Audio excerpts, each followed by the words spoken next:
नमस्कार साथियों, infusion notes के यूट्यूब चैनल पर आपका स्वागत है। यह सेशन रहेगा साथियों जनरल साइंस के 25 महत्वपूर्ण क्वेश्चनों का। ये सभी 25 क्वेश्चन साथियों आपको ही पता है कि जो एनसीईआरटी की पुस्तकें हैं 6 से लेकर 10 उसमें से तैयार किए गए हैं। सभी क्वेश्चन उन सभी प्रतियोगिता परीक्षा के लिए भी काफ़ी उपयोगी रहेंगे जिनमें जनरल साइंस पूछी जाती है, चाहे एसएससी का एग्जाम हो, चाहे रीट का एग्जाम हो, रेलवे का एग्जाम हो। आपको ही पता है कि लगभग अब सभी प्रतियोगिता परीक्षा में साथियों जनरल साइंस का महत्व काफ़ी है। तो ये सेशन आपको पसंद आए तो इसे लाइक व शेयर जरूर कीजिएगा, और वीडियो पसंद आए तो इसे अपने दोस्तों में भी जरूर शेयर कीजिएगा। कमेंट बॉक्स में बताइएगा कि ये जो सीरीज शुरू की गई थी साथियों, करीब इसके 30 वीडियो डाल दिए गए हैं, प्ले लिस्ट में आप जाकर देख सकते हैं। पीडीएफ का लिंक साथियों वीडियो के डिस्क्रिप्शन में डाल दिया जाएगा, वहां से आप डाउनलोड कर पाओगे। तो शुरुआत करेंगे साथियों पहले क्वेश्चन से। पहला क्वेश्चन आपसे पूछा है कि किस कोशिकांग में क्रोमेटिन जालिकाएं पाई जाती है? तो केंद्रक में। ये इंपॉर्टेंट है, पूछा जा सकता है आपसे। आपसे पूछा है कि किस कोशिकांग में क्रोमेटिन जालिकाएं पाई जाती है? तो आंसर है केंद्रक में पाई जाती है। इंपॉर्टेंट क्वेश्चन है, पूछा जा सकता है। आगे है साथियों अगला, किसके चारों ओर एकल झिल्ली का आवरण होता है? तो आंसर है लाइसोसोम। किसके चारों ओर एकल झिल्ली का आवरण होता है? तो आंसर है लाइसोसोम के चारों ओर है जो चारों ओर एकल झिल्ली का आवरण होता है।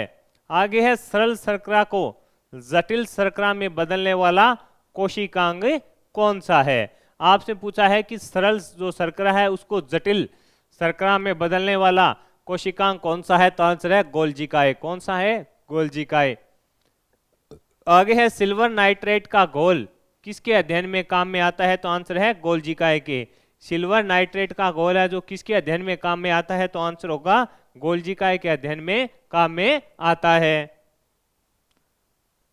अगला क्वेश्चन है साथियों, प्रोकैरियोटिक कोशिकाओं में दिखने वाला कोशिकांग कौन सा है? तो आंसर है राइबोसोम। ये इंपॉर्टेंट है, पूछा जा सकता है। प्रोकैरियोटिक कोशिकाओं में दिखने वाला कोशिकांग कौन सा है? तो राइबोसोम होता है। आगे बढ़ेंगे। अगला क्वेश्चन आपसे पूछा है राइबोसोम के निर्माण में महत्वपूर्ण भूमिका निभाने वाला आरएनए कौन सा होता है? तो आरएनए होता है। आरएनए इसकी महत्वपूर्ण भूमिका होती है राइबोसोम के निर्माण में। आगे है केंद्रक के बाहर डीएनए कहाँ मिलता है? तो माइटोकॉन्ड्रिया में। ये भी इंपॉर्टेंट है, क्वेश्चन है, पूछा जा सकता है कि केंद्र के बाहर डीएनए कहाँ मिलता है? तो आंसर होगा माइटोकॉन्ड्रिया में। आगे है आरएनए में थायमिन के स्थान पर कौन सा बेस होता है? तो यूरेसिल पाया जाता है। आपसे पूछा है कि आरएनए में थायमिन के स्थान पर कौन सा बेस होता है? तो आंसर है यूरेसिल। कौन सा होता है? आंसर होगा यूरेसिल है जो पाया जाता है। इंपॉर्टेंट है साथियों, पूछा जा सकता है। आगे है डीएनए में पाई जाने वाली शर्करा कौन सी है? तो आंसर होगा पेंटोज। कौन सी है? पेंटोज शर्करा है जो डीएनए में पाई जाने वाली शर्करा होती है, वो पेंटोज शर्करा होती है।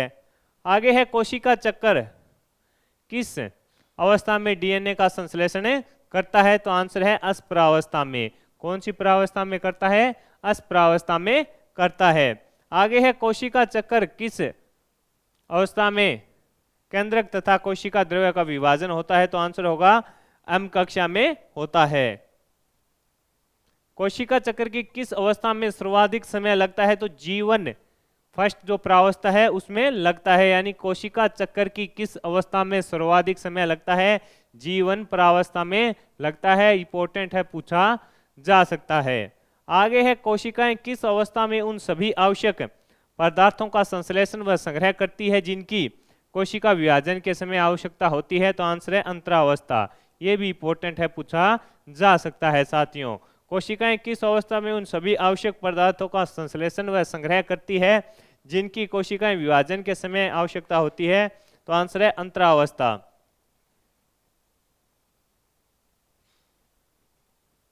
आगे है समसूत्री विभाजन की सबसे लंबी अवस्था कौन सी है? तो पूर्वावस्था।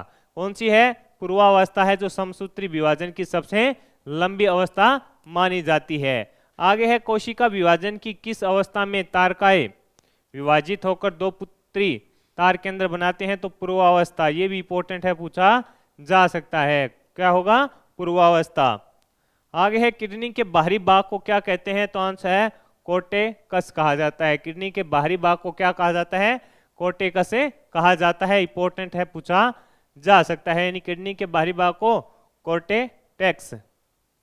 आगे समसूत्री विभाजन में पुत्री गुणसूत्रों का ध्रुवों की ओर अभियान किसके द्वारा नियंत्रित होता है? तो तृक तत्वों के संकुचन के द्वारा।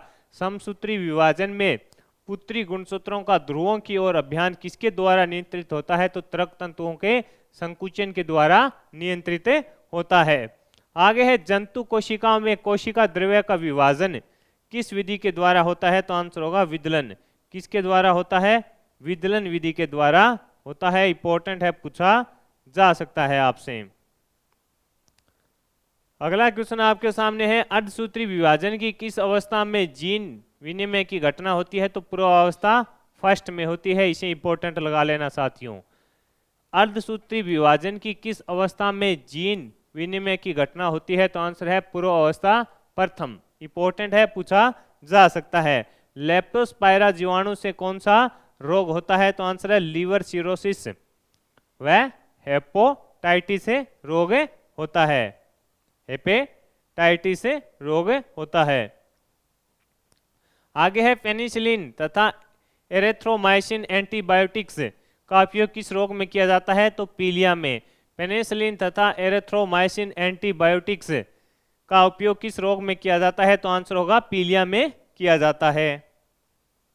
किस रोग के निदान हेतु, आगे है किस रोग के निदान हेतु लेप्रोइन टेस्ट किया जाता है? तो कुष्ठ रोग के निदान के हेतु लेप्रोपिन टेस्ट किया जाता है, ये इंपॉर्टेंट है, पूछा जा सकता है कि किस रोग के निदान हेतु लेप्रोपिन टेस्ट किया जाता है? तो आंसर होगा कुष्ठ रोग। आगे है टेट्रासाइक्लिन व टेरामाइसिन का उपयोग किसके उपचार में किया जाता है? तो आंसर होगा एमीबा एसिस।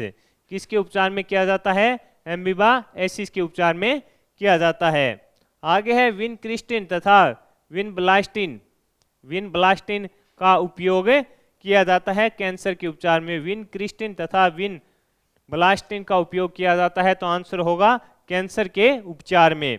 आगे है वर्दी हार्मोन कौन सा है? तो आंसर होगा सोमेनोट्रोपिन हार्मोन है, उसको वर्दी हार्मोन माना जाता है, यानी वर्दी हार्मोन कौन सा है? सोमेनोट्रोपिन हार्मोन है, उसको वर्दी हार्मोन माना जाता है। तो साथियों ये जनरल साइंस के 25 महत्वपूर्ण क्वेश्चन थे, मैंने शेयर किए, और इसका जो पीडीएफ है उसका लिंक वीडियो के डिस्क्रिप्शन में लगा दिया जाएगा।